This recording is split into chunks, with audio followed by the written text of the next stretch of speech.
On today's video, people in South Florida's poorest rural communities are getting $500 electric bills. Glades Electric, which serves some of the poorest counties in the entire state of Florida, counties like Henry, Glades, Okeechobee, and Highlands, are among the poorest of Florida's 67 counties. Yet their electric bill can be up to 4 times higher than what somebody in a rich coastal county is currently paying. Montour Ranch is a poor Hispanic community that is serviced by Glades Electric, and I recently asked them what are the most pressing topics in their community at the moment. The two biggest concerns that this community is facing is communist snitches and extraordinarily high electric bills, as much as $500 a month. I talked to somebody that lives in Montour Ranch, and he told me that they have a plan to eliminate this communist snitch that he can't elaborate too much about,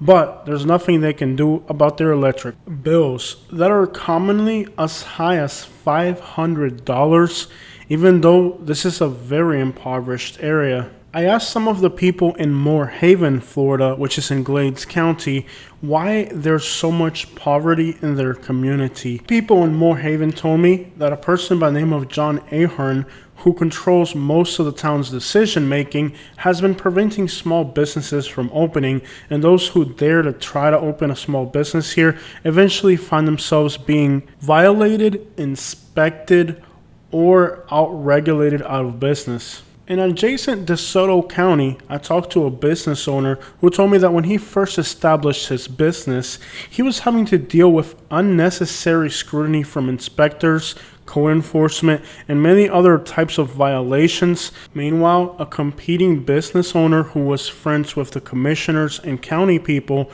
had way worse conditions on his property that were not being addressed.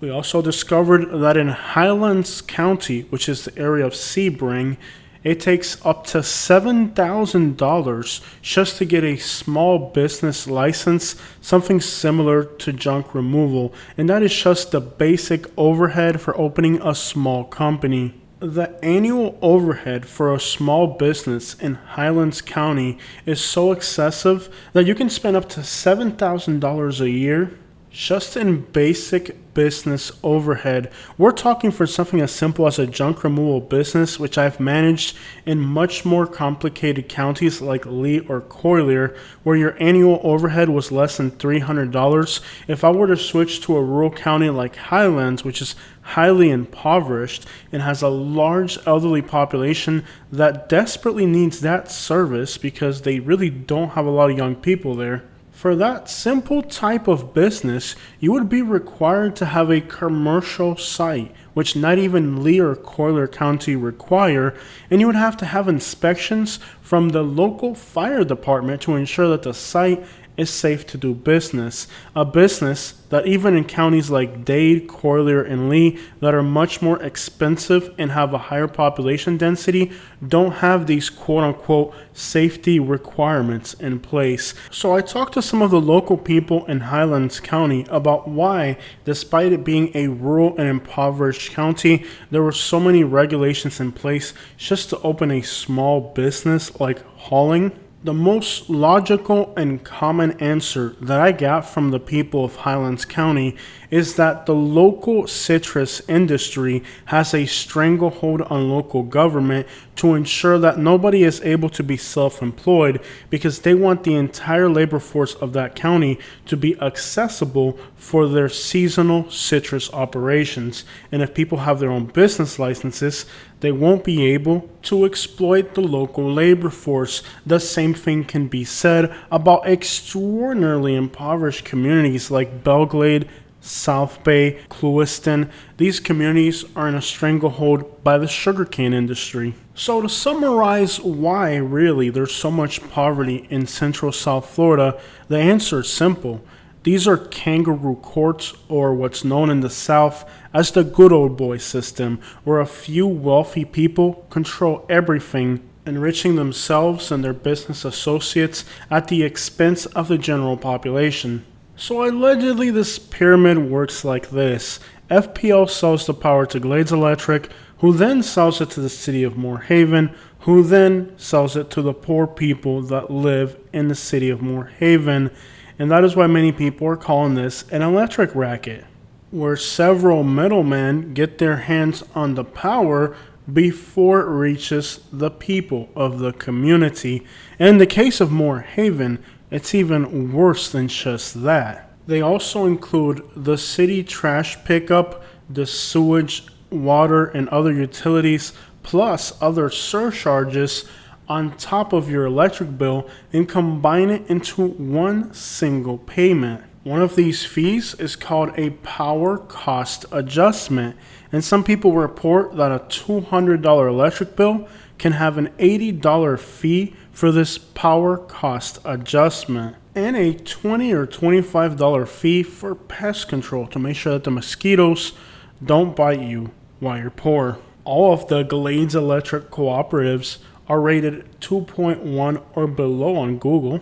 Some people like Stephanie and Timothy are so upset that they've even taken it up with the Better Business Bureau, and they're calling this a fraud and that they're taking advantage of what really are poor rural communities that simply can't afford it. Mr. Robinson says he wasn't even home. He wasn't using the power, but they still charged him $45.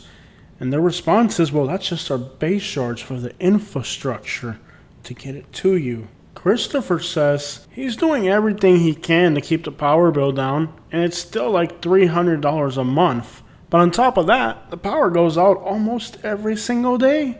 And the irony is that we're seeing on Facebook people who live in Moorhaven and Clewiston are constantly complaining about power outages, even though there isn't much going on with the weather at the moment. One person named Robert mentioned, hey, I can't even work from home because the power outages are so consistent. Imagine paying $500 a month for your electric bill and the power coming on and off throughout the day as it pleases. One person named Juan Carlos simply said, "De madre city." According to Larry, I tell you what, it had an emotion kept down here. According to Julie, I moved to South Florida, and I'm living in a tiny trailer, and my electric bill has been $250 to $320 for a tiny little trailer. My stove is gas. There are people here who can barely afford these astronomical prices. And it's totally going out all the time. When I lived in New York, this would never happen. And then Larry would probably reply something like, "Hell, won't you move back there, little honey pie? Yeah, man, if you don't like the way we do things here in the South, just go back." Yeah, my realtor, never told me about this problem. Or maybe she did, I just, couldn't understand what she was saying. Because she was, waving her hands and saying stuff like, "Oh, honey, well, bless your heart. Just run down to the electric co-op and folks will treat you right." And then Ms. Rivera, who learned how to write in English but does it in Spanish tenses, says she pays $500 a month. "Oh my god, the least I pay one time is $480. These people crazy, man." Reality X confirms it's between $400 to $500 a month, but doesn't matter because the power is always off. And what explanation do you have for these high bills? That's what happens when you don't mute your microphone before you start recording. So what explanation does Glades Electric have for these ridiculously high prices? Well, you can read their explanation here in this comment, but it's basically something along the lines of, "Oh, what explanation do we have? Man, there's power lines and power poles for hundreds of miles, man. Well, Larry, he's way the crap over there, man. We got power lines and power poles, and it's very complicated, man. There's a big converter thing on top of that post up there, and Larry went up there the other day trying to fix that thing, and it was 2,500 horsepower running that generator down there." We said, "Well, hold on, buddy. There's people living way the Paul and them live way the crap out yonder down there. These folks here, they don't even understand how these power pole things here work, man. It's super complicated, man.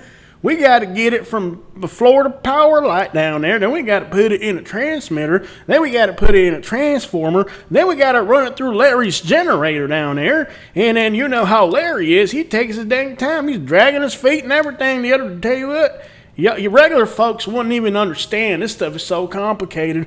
I can try to explain it to you, but if you ain't not an electrician like me, you just wouldn't understand these things. So the explanations that they're giving people simply aren't coherent, and the prices that they're charging and the methods that they're using for collecting these outrageous bills. For example, most people have the option to pay their bills online, but in the city of Moorhaven, you have to take your bill in and pay in person or call on the phone with your card, since they don't have a way that you can pay your bill online. Many people in Moorhaven are also telling me that they are being charged a connect and reconnect fee, even though when it's not physically being done if their bill is late. Well, that's a standard protocol. We've been doing it that way for hundreds of years. Hold on, man. We just got a telegram in. Well, the power's out in Clewiston. Okay. We'll send a buggy down there. Well, just the other day, we had a bunch of Cubans from Miami come up here and steal our horses. How are we supposed to go out there and fix the power poles if we ain't got no dang horses? They make a stew out of them horses, too. It's pretty good, but sometimes it tastes like peripherin pody down there or something. We use that on a Bronco to spray the horses down, keep the horse flies off them. Must bleed through the meat or something, but I tell you what, you eat a couple pounds of that stuff, no mosquito gonna touch you for weeks. I mean, that's what I've heard. I've never ate one myself. Alright everybody, but these are just some of the injustices that people in South Florida are facing with the high cost and unexplainably high electric bill, what some people are calling an outright scheme. Elizabeth calls it an outright power racket, and many people in South Florida are saying they've even contacted the federal government because they think this middleman to middleman to middleman transaction of their power is somewhat of a scheme. Many people move to this region of Florida looking for affordability and affordable retirement. With real estate and property taxes being cheaper than Miami or Naples, they figure they can be in South Florida at a more affordable cost. But they're finding that the cost of living in these South Central Florida counties is actually more ridiculous than along the coast where the rich people live. This part of South Florida has a large African American and Hispanic rural community, and we found that many times in Florida, these communities are going to pay more for simple things like utilities and car insurance.